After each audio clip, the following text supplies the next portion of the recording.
और अब बात करते हैं ऑपरेशन डायनामाइट की।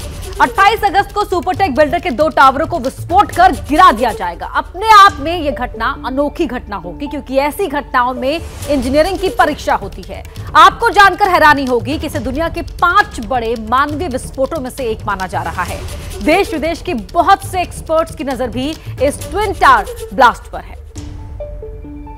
तो दोनों इमारतों के एक एक कॉलम पर एक्सप्लोजिव फिट किया गया है। इसकी प्रक्रिया क्या है ये समझिए आप। सबसे पहले कॉलम में ड्रिल करके एक होल बनाया जाता है। ये ड्रिल मशीन के जरिए ये जो कॉलम है इसमें होल बनाया जाता है और फिर होल में सबसे पहले तो विस्फोटक भरा जाता है। देखिए विस्फोटक भरा जाता है, इसके बाद इसी होल के अंदर डेटोनेटर डाल दिया जाता है और अगर फिर जगह बचती है तो उसमें फिर से जो विस्फोटक है वो भर दिया जाता है। इसके बाद ये जो होल है इसको बंद करने के लिए बाहर से कैप लगा दी जाती है। इस पूरी प्रक्रिया को कैपिंग की प्रक्रिया बोलते हैं, जिससे ये होल का मुंह बंद कर दिया जाता है।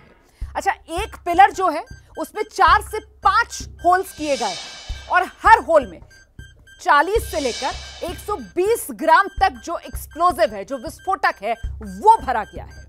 यही प्रक्रिया सारे पिलर्स में अपनाई गई है और दोनों इमारतों में कुल मिलाकर 9642 होल्स हैं, जिसमें विस्फोटक भर दिया गया है, डेटोनेटर्स लगा दिए गए हैं। और आइए अब मैं आपको इस इमारत से बाहर लेकर चलती हूं।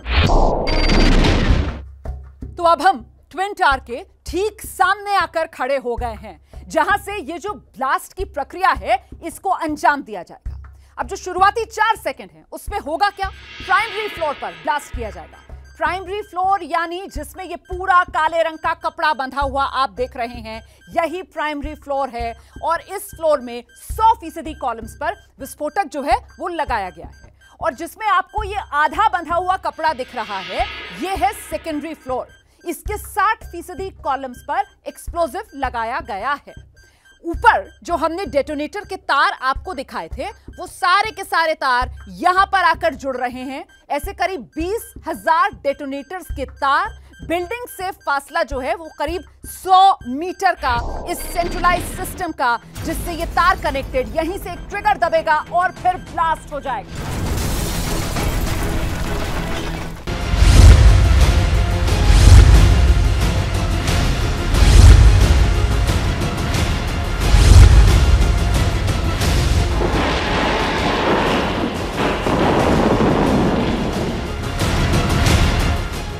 नोएडा की भ्रष्टाचार की इमारत गिरने का काउंटडाउन शुरू हो चुका है। साइंस, मैथ्स और इंजीनियरिंग के बेजोड़ गठजोड़ का यह कारनामा होने जा रहा है। करीब 100 मीटर ऊंचे 2 टावरों को ऐसे कंट्रोल्ड विस्फोट से गिराना कोई छोटा काम नहीं है। इसीलिए इस प्रक्रिया में हर काम परफेक्ट होना चाहिए। सबसे पहले छोटा टावर गिरेगा, जब उसके 60% हिस्से में विस्फोट हो जाएगा तो फिर दूसरे टावर यानी कि एपेक्स में पहला विस्फोट होगा। दोनों इमारतों में विस्फोट होने में करीब 9 सेकंड का वक्त लगेगा और पूरी तरह से इमारत ध्वस्त होने में 12 से 13 सेकंड लगेंगे। ब्लास्ट के समय उस जोन में सिर्फ 6 लोग रहेंगे, जिनमें 3 ब्लास्टर हैं, 1 पुलिस ऑफिसर और 2 प्रोजेक्ट मैनेजर। ये 6 लोगों की टीम बिल्डिंग से करीब 100 मीटर की दूरी पर रहेगी। उसके अलावा कोई भी उस एरिया में खड़ा भी नहीं हो सकता। ब्लास्ट होने के 10 मिनट के बाद ये टीम अंदर जाएगी और फिर चेक करेगी कि कहीं कोई लाइव एक्सप्लोसिव तो नहीं है। ब्लास्ट को लेकर के नोएडा ही नहीं पूरे देश का, पूरी दुनिया की निगाहें जो हैं वो आप पर टिकी हुई हैं। हम जानना चाहेंगे कि ब्लास्ट का पैटर्न क्या होगा। अभी आप 2 बिल्डिंग्स देखते हो तो पहले सियान आती है जो छोटी बिल्डिंग है। सो जब तक तकरीबन 60% सियान के एक्सप्लोजिव इग्नाइट हो चुके रहेंगे, उसके बाद अपेक्स का फर्स्ट एक्सप्लोजिव इग्नाइट होगा। सो आप जब फॉल देखोगे, सियान आपको पहले नीचे आते हुए दिखेगा और उसके बाद अपेक्स दिखेगा। ये this is again a designed delayed detonation हम लोग बोलते हैं। ये डिज़ाइन किया गया हुआ है सो दैट जो वाइब्रेशन ज़मीन पे आने हैं वो रिड्यूस करें। ये 17 मिलीसेकेंड से लेकर 200 मिलीसेकेंड तक का डिले हमने पूरे बिल्डिंग में डिप्लॉय किया है। टावर के गिराए जाने के बाद लोगों को बिना इजाजत अपार्टमेंट में नहीं जाने दिया जाएगा। टावरों को ढहाने के बाद सीबीआरआई की टीम आसपास के टावरों का परीक्षण करेगी। इन टावरों में अगर कोई कमी नहीं पाई गई तभी लोगों को जाने की इजाजत दी जाएगी। सबसे पहले लिफ्ट की जांच की जाएगी, इसके बाद बिजली और पानी और गैस कनेक्शन की जांच की जाएगी। टावर के पिलर समेत अन्य जांच पूरी होने के बाद ही लोगों को जाने की इजाजत दी जाएगी। टेक्निकल टीम मतलब क्या देख, जो आफ्टर द ब्लास्ट वो लोग जाके कुछ लाइव एक्सप्लोसिव दिख नहीं रहे ऊपर, कोई डैमेजेस हुआ है कि नहीं, and whether it is safe structurally to come inside again, it is safe, और कोई मेजर क्या डैमेज हुआ है, अगर हुआ है तो वो जाके एक बार जस्ट फिजिकल मुआयना करके एक 15 मिनट का वो राउंड रहता है। और फिर हमारा मेजर कंसर्न है एक्सप्रेस वे को खोलना, so that is the first point when they declare all okay, so police will be informed and express highway open हो जाएगा। लेकिन सवाल उस धूल और मलबे का भी है जो इन टावरों से निकलेगा। ये कहा जा रहा है कि टावर गिरने से जो धूल निकलेगी वो बहुत ज्यादा परेशान कर सकती है। इमीडिएटली उसके बाद वो बिकॉज स्प्रेड आउट हो जाएगा। वाटर टैंकर्स, स्मोक गन्स यहाँ पे अथॉरिटी की तरफ से लगाए जा रहे हैं, मैकेनिकल स्वीपिंग मशीन्स रहेंगी, पूरा सैनिटेशन स्टाफ जो एडिक्वेट होगा इस एरिया की क्लीनिंग के लिए वो नोएडा अथॉरिटी द्वारा लगाया जा रहा है। तो इम्पैक्ट तो होगा ही, लेकिन जो भी रहेगा उसको मिनिमाइज किया जा रहा है।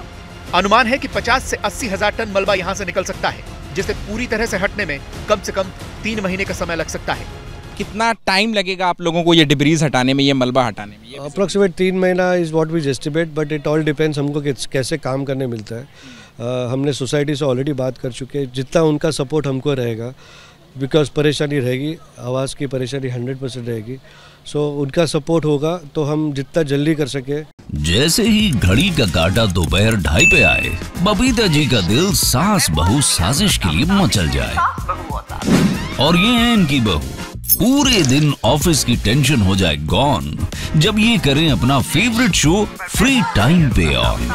इनकी तरह आप भी देखिए अपना फेवरेट शो अपने टाइम पर और डाउनलोड कीजिए एबीपी लाइव ऐप अपने स्मार्ट टीवी पर।